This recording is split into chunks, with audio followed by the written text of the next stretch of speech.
Welcome to my channel. ఇదిగోండి నేను మహానంది యాగంటి యాత్రలకైతే వెళ్తున్నాను కదా, వినుకొండ నుంచి ఈ బస్సు అయితే బయలుదేరుతుంది. ఇంకా వినుకొండ డిపోకి అయితే వెళ్లకుండా సెంటర్లో అయితే ఎక్కానమాట. అక్క సెండ్ ఆఫ్ ఇవ్వడానికి వచ్చింది. ఇంకా బస్సు బయలుదేరి స్టార్టింగ్ మహానంది అనమాట. ఇంకా మహానందిలో అయితే ఆగిద్ది. ఇంకా నైట్ అంతా జర్నీ అనమాట. మహానంది వెళ్ళేసరికి ఇదిగో తెల్లారింది అనమాట. తెల్లవారుజామున 4 o'clock. ఇప్పుడు ఇంకా 4 గంటలకు అక్కడ లోపల కోనేరులో స్నానం చేసి స్వామివారి దర్శనానికి వెళ్ళాను. నిజంగా కార్తీక మాసంలో స్పర్శ దర్శనం జరిగిందండి. చాలా బాగా అనిపించింది.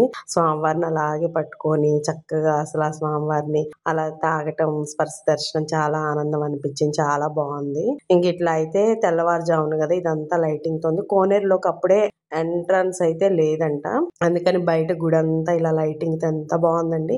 కార్తీక మాసం కదా, కన్నుల పండగగా చేస్తున్నారు. ఇంక ఇదంతా లైటింగ్ ఉంటే ఇంకా తెల్లవారుజాము తీసుకొని మేము కోనేరులో తెల్లారాక 6 ఇంకా 6కి స్నానం చేసి దర్శనానికి అయితే వెళ్ళాము. చాలా అంటే చాలా బాగుందండి మహానంది. ఇంకా మార్నింగ్ తెల్లారాక ఇదిగోండి ఇంకా కోనేరుకి వెళ్ళి కోనేరులో ఇంకా స్నానం చేయటానికి అయితే అక్కడ టోకెన్ ఇస్తారండి. ఆ టోకెన్ తీసుకొని అక్కడ మనం ఏదైతే వస్తువులు తీసుకుంటాం ఫోన్లో అవన్నీ అక్కడ పెట్టేసి ఇంకా కోనేరుకి వచ్చి ఇలా అయితే స్నానం చేయాలి. చల్లగా ఉన్నాయి కదా, దాంట్లో దిగాక వేడిగా అనిపించినాయి అనమాట. అస్సలు రాబుద్ది ఎవలా, చాలాసేపు ఉండాలనిపించింది. కాకపోతే టైం లేదు. ఇంకా కొద్దిసేపు అయితే ఉన్నాం, టైం స్పెండ్ చేసాము. ఇంకా ఇలా 3 మునకలు అయితే వేసి ఇంకా దర్శనం చేసుకొని స్వామివారిని అక్కడైతే కొద్దిసేపు ధ్యానం కూడా చేసుకున్నానండి. చాలా అంటే చాలా బాగా అనిపించింది నాకు. నేను ఇంత ముందు మహానంది వచ్చాను, కానీ ఇక్కడికి వచ్చేదాకా నేను ఈ టెంపుల్కి వచ్చానని అయితే గుర్తులేదు. ఎన్నో సంవత్సరాల క్రితం వెళ్ళినట్టున్నాను. వచ్చాక ఆ కోనేరు అదంతా చూసాక నేను వచ్చాను కదా అనుకున్నా. స్టార్టింగ్ అయితే నేను మహానంది వెళ్ళలేదేమో అనుకున్నాను, కానీ వెళ్ళానండి. నిజంగా చాలా బాగుంది. ఇంక ఇలా మెడిటేషన్ అయితే చేసుకున్నాక ఇంకా అన్ని దర్శనం చేసుకుంటూ ఇంకా బయట టెంపుల్ అంతా చాలా పెద్దదండి. ఇంకా అదంతా వీడియో తీసుకుంటా బయటకి అయితే వచ్చానమాట. అక్కడ మనం దీపాలు కూడా వెలిగించుకోవచ్చు అనమాట. వెలిగించుకున్నాక ఇంకో చాట కూడా శనేశ్వరుడిది, అక్కడైతే వీడియో తీయలేదండి. మనకి 50 రూపాయలు 9 దీపాలు అయితే ఇస్తారు. ఆ 9 దీపాలు శనీశ్వరుడు దేవుడి దగ్గర మనం వెలిగించాలి. ఇంకా అక్కడ వీడియోలు తీయటానికి మనకి పర్మిషన్ లేదంట. గోశాల కూడా ఉంది అక్కడ. గోశాలలో కూడా ఇంకా ఆవులకి గడ్డి పెట్టేసి చక్కగా అదంతా చాలా బాగా దర్శనం చేసుకొని బయట చుట్టూ కూడా తీసుకొని అయితే నేను ఇంకా ఇప్పుడు చౌడేశ్వరి అమ్మవారి టెంపుల్కి వెళ్తాం ఇక్కడ నుంచి.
ఇంకా చౌడేశ్వరి అమ్మవారి టెంపుల్ కి అయితే వచ్చేసామండి. అక్కడ మహానంది దర్శనం అయిపోయాక ఇక్కడ అమ్మవారిని లోపలైతే స్వయంభూ కదండి, తీయనివ్వలేదు. ఇక్కడ బయట బోర్డుల దగ్గర అయితే రాశారనమాట అమ్మవారి స్టోరీ అంతా కూడా. ఇక్కడ ఆలయం చరిత్ర అన్నమాట, ఒక రాజు గారిది. ఇదంతా కూడా చూడండి, చాలా బాగుంది. ఇదంతా చదవండి. ఇక నా ఛానల్ ని ఫస్ట్ టైం కనుక చూస్తే ప్లీజ్ సబ్స్క్రైబ్ చేసుకోండి. Thank you. ఇంకో మంచి వీడియోతో మీ ముందుకు వస్తా. Please subscribe.